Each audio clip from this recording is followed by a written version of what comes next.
You say you want Major League Baseball in South Florida? It is almost a certainty you'll get your wish. Our top story on Channel 6 Action News tonight. Good evening. Giselle Fernandez has the night off. I'm John Hambrick. On deck first, baseball's expansion committee has recommended Miami and Denver for the National League's next two franchises. Approval by the rest of the Major League owners is considered a mere formality. Sports Director Cambrell Marshall begins our action team coverage with full details of today's developments. The National League Expansion Committee mailed its recommendations to the owners over the weekend. Word immediately began to filter out about its content, confirmed this afternoon that Miami and Denver are indeed at the top of the committee's list. The National League statement today reiterated that it's up to the owners to decide what kind of action to take on the committee's recommendation, saying the hope is to give the owners the chance to concentrate on two groups and complete deliberations by Wednesday. When you're one of two that are recommended for two teams, you'd like to think that it's just going to be rubber stamp, but you just never know until they actually tell us that we're in. We still have to be on pins and needles a little bit, I guess. There is little reason to expect a vote not in favor of Miami. From the start, the South Florida presentation has been aggressive and impressive, emphasizing spending power and the unique chance to be the gateway to the Hispanic baseball market.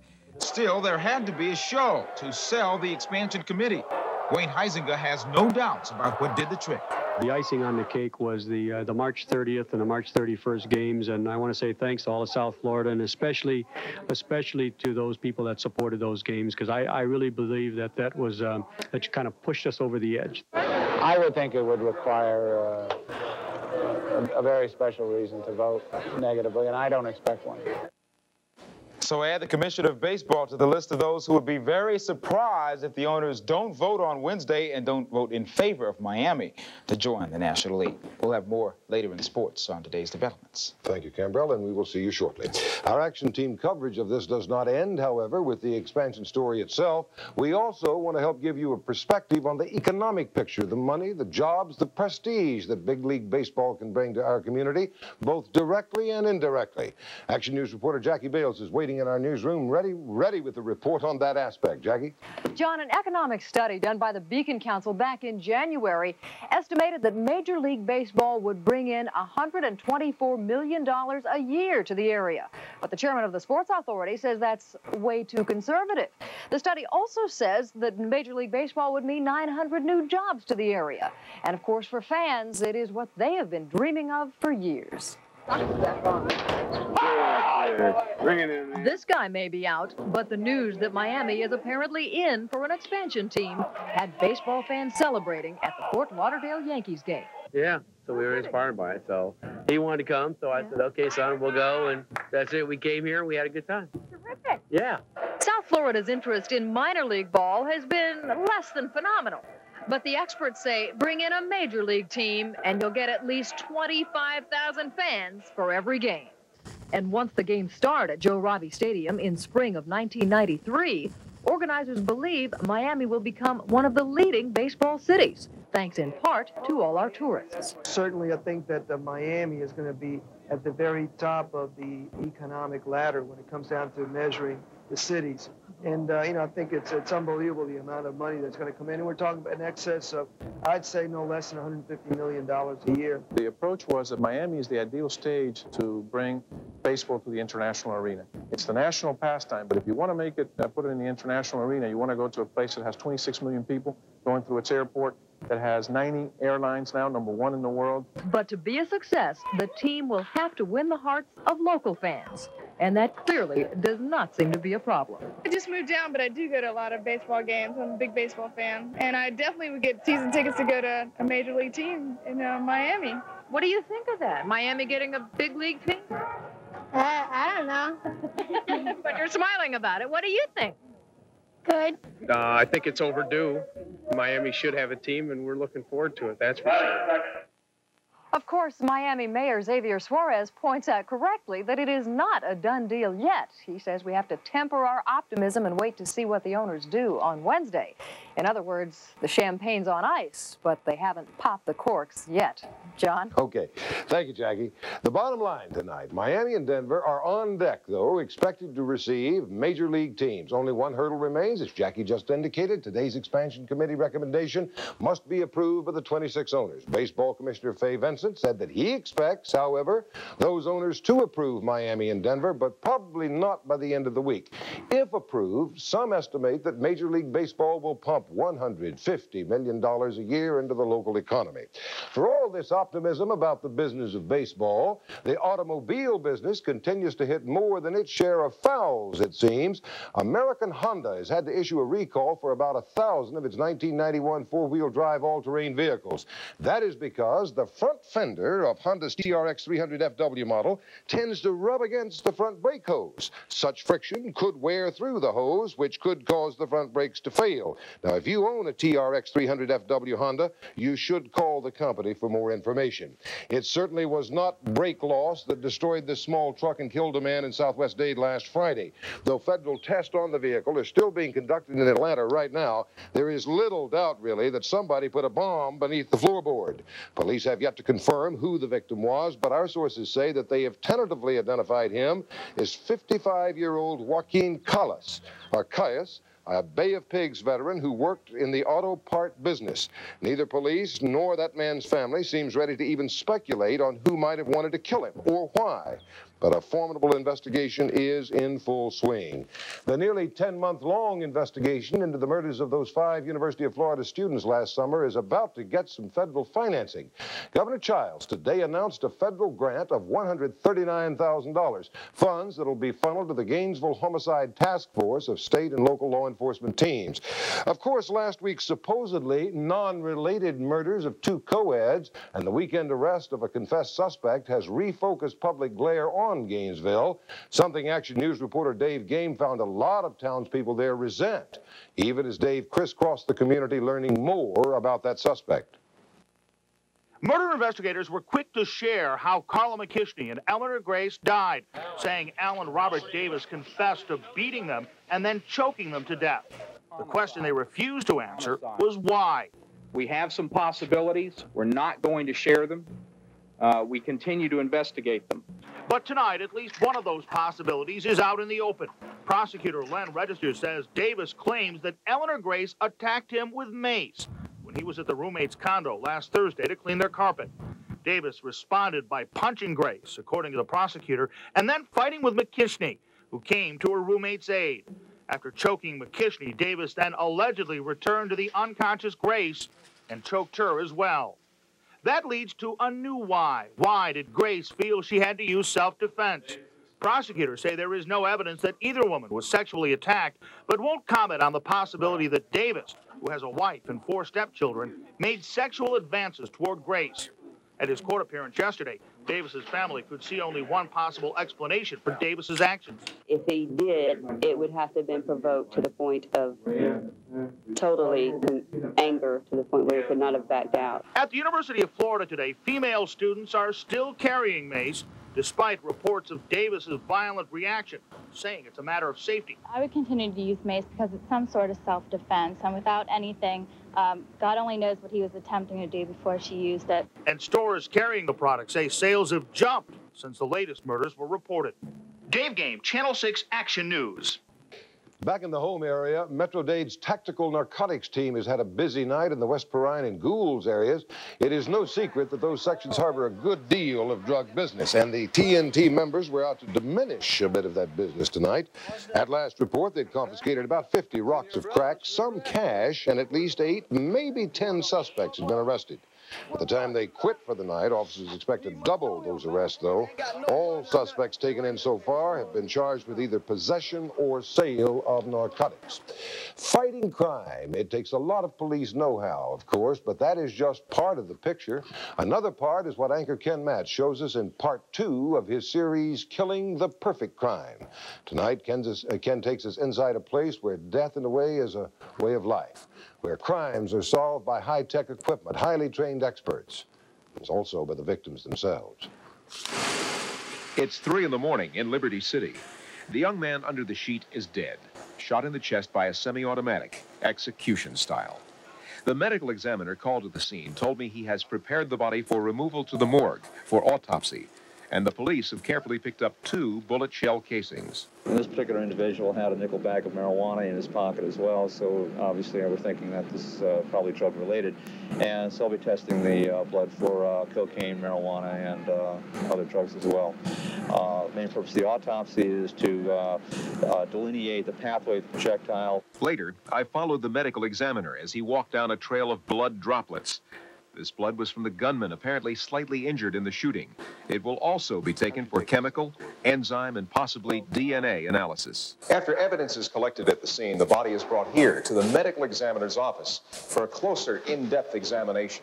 Tags include special instructions for the doctors. The bodies are placed on steel slabs for the autopsy. They've already been weighed, fingerprinted, and there are photographs every step of the way. See, again, by doing the autopsy and not finding things, too, eliminates an awful lot of speculation. A woman with heart problems and hypertension dies after the car in which she was riding was hit by another vehicle, traveling at a high rate of speed. Did the accident kill her? Should charges be filed? An autopsy will answer those questions. The body is opened, making a deep Y-shaped incision from each armpit to the midline of the chest and down to just above the pelvis. The rib cage is opened and organs are removed and dissected.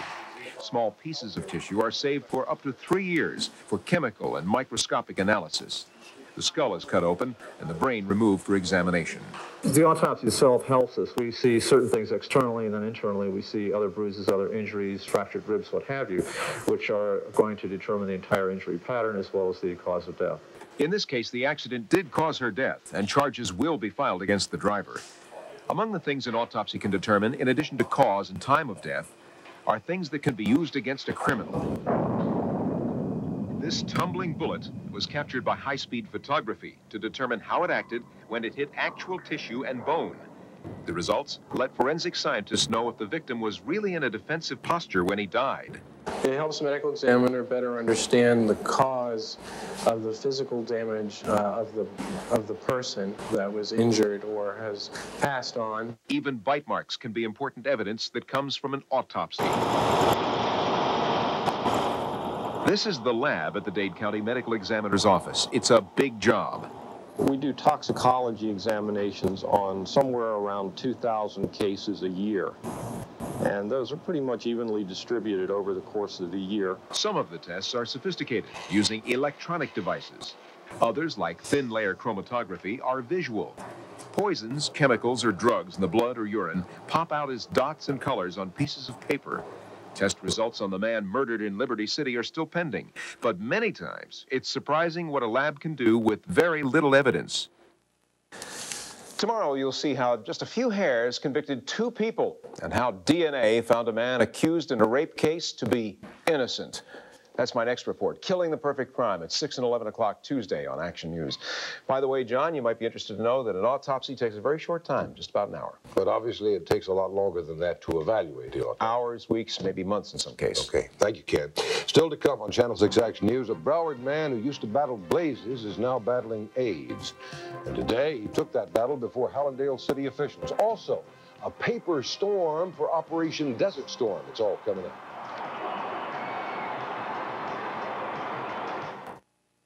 Can homosexuals turn heterosexual? Sexual orientation is determined biologically. Homosexuality is a sin of choice. They've chosen this lifestyle. Is counseling the solution or the problem? We are not trying to change anyone who does not want to change. We've seen a lot of your supposed cured people going into dirty bookstores in the village and sneaking around having sex with men. Can gays and lesbians go straight? Next, Geraldo. Tomorrow at 5 on Channel 6.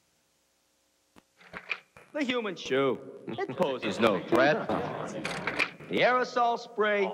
Roaches can just hide inside walls. The household fogger. Roaches can simply avoid the area. The combat roach control system. After roaches eat the poison, they carry it inside the walls, where more roaches eat it and die.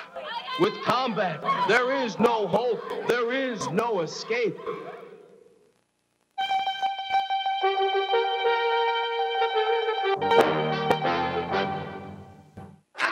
We really missed you, man. Really. You would have laughed all night long. It was your kind of thing. You made me love I haven't seen him in years. That was great. He still cracks me up. I'll tell you one more time because I think I liked it. I just stood there. Well, we just stood there, yeah. No one helps you share the feelings like AT&T Long Distance. I wish you could have been here, too. AT&T, all you need to reach out. Tonight's Channel 6 Action News is sponsored in part by Great Western's family of companies, $40 billion strong.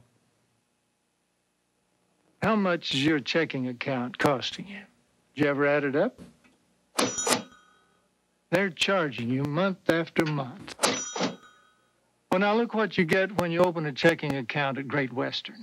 It's free. You don't have to pay any charges for 6 months. Think of all the money you'll save. So give Great Western Bank a call. There's a branch near you that's giving away free checking. In a precedent-setting case for South Florida, a Hallandale firefighter with AIDS has won his battle to get disability pay. The city voted 3-2 late today to grant John Gautier that financial compensation.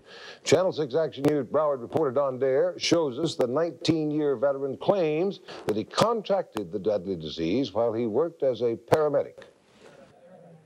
John Gautier was barely able to walk today as he made an emotional plea to the Hallandale Fire Pension Board. The Hallandale firefighter and paramedic says he caught AIDS while helping others on emergency calls. How did I get the disease? I got it on the job in the Hallandale Fire Department. I got it, I have for years, for over 19 and a half years, I've had my hands in feces, urine, vomit, spit.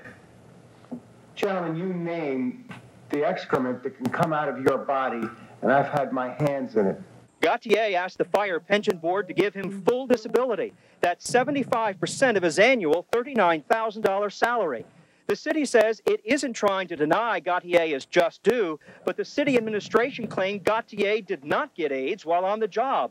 But the pension board felt he did, and Gautier won his service-connected disability. I have fought for justice for firefighters my whole career, and I thank God that I have finally received some for myself. For his family, the veteran firefighter says they'll be able to live in peace. For himself, he says the decision means he'll be able to die with dignity. He says the end could come at any time. In Hallandale, Don Dare, Channel 6 Action News. 1,300 patients of a Broward VA dentist were sent letters today telling them when they can be tested for AIDS. That unidentified dentist tested positive for the AIDS virus. As you may know, he treated patients at this Oakland Park outpatient clinic. 50 patients have already been tested for the virus since that announcement last week about the dentist AIDS case. Results are expected by the end of this week. General Norman Schwarzkopf, General Colin Powell, and Secretary of Defense Dick Cheney served as grand marshals of a welcome home parade in New York City today. Hundreds of thousands of people lined the streets of Lower Manhattan for the largest ticker-tape parade New York's ever seen. However, not all of the Big Apple was taken with Operation Welcome Home. A few protesters made their feelings known, but there were no major incidents. And tonight, the celebration was capped off with a fireworks display. Coming up on Action News, tornado trouble. You will see a twister as it headed for a small Nebraska town. And Cliff, of course, has the local forecast. And wouldn't it be good to know that we have less rain in the forecast tomorrow? The forecast for your area is coming up next on Channel 6 Action News. As cars get older, they may need higher and higher octane to perform like they used to. But there is a gasoline specially formulated to control this higher octane need while providing the highest level of engine cleanliness. Texaco System 3. You get great performance in every octane grade. Still think all gasolines are the same? The airline that gives you London, with daily non-stop flights from Miami, now gives you another great European city, Madrid. With non-stop service 5 days a week. So fly the airline that gives you more to Europe. American Airlines. Something special to London and now Madrid. It's Captain Kangaroo. That was the music. It certainly was for those of us who are old enough to remember. Heck, I was a grown man when it was on, and I still watched it. Lake Okeechobee up to normal water levels. And that's good news, isn't it? First time in how many years? 3 years. Yeah, okay. So that's good news. No, the drought is not over. That does not necessarily mean that. Let's go to Nebraska. Wait till you see this storm. 900 people of Minotaur, Nebraska, had the daylight scared out of them. It's actually one of two twisters that went through northwestern Nebraska. They had no gas, water, power. Less than 10 were injured, and no deaths. So that's the good news. Plus, we go to Coral Gables. Mike Hernandez. What a nice night. You know what it is? It's a good night for a baseball game, isn't it? Wouldn't that be nice? Miami 79. High today was 82. It's a home run. 75. The low. Miami Beach is 81. Kendall is 80. Fort Lauderdale 82. Key West is 82. Partly cloudy skies now. Surf temperature out there. Miami Beach 82 degrees. Winds from the northeast 15 miles an hour. Relative humidity 74%. The pressure is rising. Real quick look at the radar. Most of the showers off the Keys and off the coast. Few left over maybe in your area. They won't last long. Generally partly cloudy skies. 72 hours, the last 3 days roughly. Here are the totals, including today's, ranging from over 5 inches in Fort Lauderdale to a little bit over 1 1/3 inches in Miami. What does all this mean? You might think, gosh, we should be in good shape. Depends on where you are. For instance, Miami, we're still about 4 inches below normal for the year rainfall. Fort Lauderdale, over 9 inches ahead of the game. And the record for June was 8.2 inches back in 1977, so we didn't even get any of that. Look at this high-pressure system pushing this front through. That looks good. It's now gone. I think tomorrow is going to be a much better day. This cool high-pressure system is just going to set down on us a little bit, and I think it'll clear out things and give us a less chance of rain. Most of the rain to the west of us and up into the northeast, temperatures for most of the nation in the 80s and 90s. For us tonight, you're going to see partly cloudy skies, maybe an offshore shower or two, maybe a thunderstorm. You know, you look off the coast, you see some lightning, 73 to 76. Nothing to worry about, really. More sunshine than clouds tomorrow, and a chance of showers, maybe a thunderstorm in the afternoon. High 86 to 88. And for the boaters, easterly winds tomorrow, 15 knots, seas 3 to 5 feet. Bailing the waters moderate chop. High tide tomorrow, 7:32, sunrise 6:29. My 5 days ahead look like this. We're going into an AM, morning and late afternoon shower mode for the next few days. It's normal for this time of year. Daily highs in the mid to upper 90s, and that's the way it is tonight. You know, we were talking about Captain Kangaroo a while ago. Yeah. Guess who's in that time slot right now? Who? The CBS That's morning. right. That's Maria. right. And Maria is there this From whole week. 7 until 9 in the morning. You bet. You bet. Straight ahead on Channel 6 Action News. Duck, dog. Huh. Must be animal magnetism that brings them together. Find out a bit later. Well, Daredevil Purcell is going to show us how fast she can use the real yellow pages to find, great seafood. This is too easy. Whoops! Somebody opened the gate to the Shark Tank. And look, I've cut myself. Will Sarah find seafood or become seafood? I found it! Great. Oops! Nothing saves you time like the real yellow pages. It's here or nowhere. Paris, where romance is set free to soar. Follow it and find its source, the essence of Rome. Today, Cellular One is now building the nationwide network to make this dream a reality. Cellular One. Imagine. No limits. To learn more, call 1-800-IMAGINE. You can hear the music. Take me up to the ball game. Everyone in South Florida singing that. I was going to join in, but we just don't have enough time. Aren't you glad? As we told you earlier, the National League has confirmed that Miami and Denver are the two cities that should receive an expansion franchise, and the Major League owners could grant Miami a team as early as Wednesday. John Dusman says it's almost a done deal. The exhibitions are over. There's nothing more to prove here. And as long as the baseball brass does not throw us a huge curveball, this will be a big league city. This is still hard to believe. It's like a big dream. But 2 years from now, in this dugout, the home dugout for our team, we're going to see real live baseball players. How you doing? The men who will bring baseball here are cautiously optimistic, and for good reason. Baseball owners still can change their minds when they meet this week in Santa Monica. We're excited. We're hopeful. And, you know, and hopefully that it won't be a rubber stamp. I know that. So we'll just have to wait and see how the owners vote. You just never know what might happen when you get a group of owners in a room to discuss an issue as potentially volatile as this one is. So, and it's been a tough process for them, as evidenced by the delays and some of the other things that have happened. But you can taste it now. Baseball's heading home, fulfilling the wishes of thousands. Would you like to see Major League Baseball here someday? I think it's absolutely marvelous. Marvelous. Hopefully, the owners agree. John Dutzman, Channel 6, Action Sports. Yes, things are looking good. Even the commissioner of baseball thinks Miami will get a team. He was asked if the owners would need a very good reason to vote against Miami and Denver. Yes, because they can't vote on economic grounds. That issue has been resolved by my judgment on the fees. So I would think it would require a very special reason to vote negatively, and I don't expect one. If the owners do vote later this week, we expect that, and give Miami a team. We'll bring it all to you live. Steve Shapiro heading out to Los Angeles for those meetings. He'll fill us in on the very latest, beginning on Action News tomorrow night at 11. Well, we're going to take a break right now. When we come back, the Lakers talk about their desperate situation, plus highlights from tonight's action in the Major Leagues. You'll want to catch it. I can't wait forever. Time won't let me. Time won't let me. If you don't have the time to spend waiting, spend a little time at Eckerd. Wait that long. Our Father's Day card selection can beat their Father's Day card selection, and it's more convenient, too. So there, American greetings at Eckerd, because America can't wait. He's faxing it from Thailand. The import firm of Franks and Crumpler wasn't done by a decorator. He's faxing an elephant? Their office manager is...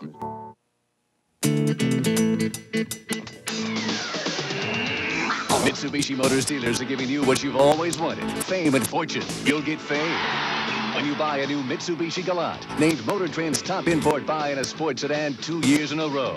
And fortune? Right now, factory-to-dealer incentives can save you a fortune on the Galant. It's fame and fortune time at your Mitsubishi Motors dealer now. Hurry, come in now and get a great deal at your Dave Broward Mitsubishi Motors dealer. Getting out of the projects is hard. I'll show you how to recognize that problem. Who's looking out for the kids? Barbara Sloan anchors a newscast that's earning a reputation for a different kind of reporting. What gives us an edge?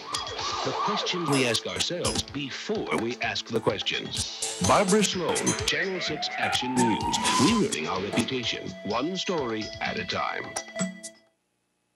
Oh, we're back, and you know, without a doubt, the Pittsburgh Pirates have played the best baseball so far this season. 15 games above 500, in first place by 5 games. Well, tonight, things didn't change. Padres in town. Tony Gwynn lines to center. Andy Van Slyke, the diving. Say, where is it? Hey, look in the glove. Yeah. The Pirates won it 5-3. Expos haven't had much luck this year. They're upset. Delano DeShields walked by John Smoltz, threw his bat. That's a no-no. Umpire said, you're out of here. The Expos lost the argument, but they won the game. Final score is 7-1. Cincinnati beat Philadelphia. St. Louis over the Giants. Pittsburgh, as we told you, and Montreal winning their games. L.A. over Chicago 13-5. In the 8th, New York leading Houston 4-2. American League, Minnesota beat Cleveland 8-5. In the 9th, Chicago and Texas are tied at 1. The L.A. Lakers have put themselves in a very precarious situation. They trail Chicago 3-1 in the NBA Finals, a deficit that no team has ever come back from. And L.A. can place much of the blame on its shooting, or actually a lack of it. And last night's loss, for example, the Lakers shot about 37% from the field. Sam Perkins, the worst defender, just 1 of 15 on the night. James Worthy, 6 of 16. The bench, 3 of 14. The end result, a 97-82 win for the Bulls, and the Lakers know they're in trouble. Put it all on the floor and just give your best. I mean, that's all you can do. Just go out and try to play as hard as you can and hopefully make some shots. Being down 3-1, we're doing exactly what we did all season long. We're not really listening to a lot of distractions. We're not listening to it's never been done. We're just trying to get one win. I'm a Laker guy, but I know you are. The Bulls Bulls deserve this one. Actually, they were doing a pretty good job rebounding. They just weren't hitting. They weren't hitting. You got to do something with it when you get the rebound job. Finally tonight, if it looks like a duck, walks like a duck, and quacks like a duck, it must be a duck. But what if it doesn't look like a duck, doesn't walk like a duck, and it barks? In this case, it's a Texas dog named Betsy, perhaps a dog with a species identity problem, or maybe a hyperactive maternal instinct. Whatever, Betsy has adopted 8 baby ducks and is watching over more eggs about to hatch. Everybody's patting old Betsy on the head for being a good dog to the ducks, but they might be wise to consider another possibility. At the risk of sounding cynical, it'll be too late if the ducks turn up missing and they find Betsy licking duck feathers from her mouth.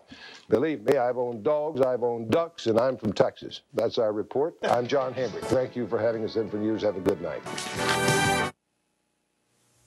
If life is but a stage, then you, as a parent, worry about your kid's performance, about the act he hasn't quite gotten together, the cast of characters he plays with. Some kids are like actors, trying out different roles in life. But when he starts doing scenes like this, it's not just the stage your kid is going through. Charter Hospital of Miami. Call us today. Call us now. 1-800-235-3230. We're helping kids while they're still kids. You can't yell at me because... Can I use that, please? No matter what happens to the stock market, no matter which way interest rates go, there will always be the first day of school. Really is the worst. And people will always need a place to get ready for it. When you return them to me, I want them back. That's why home loans are one of the safest investments an institution can make. Headband.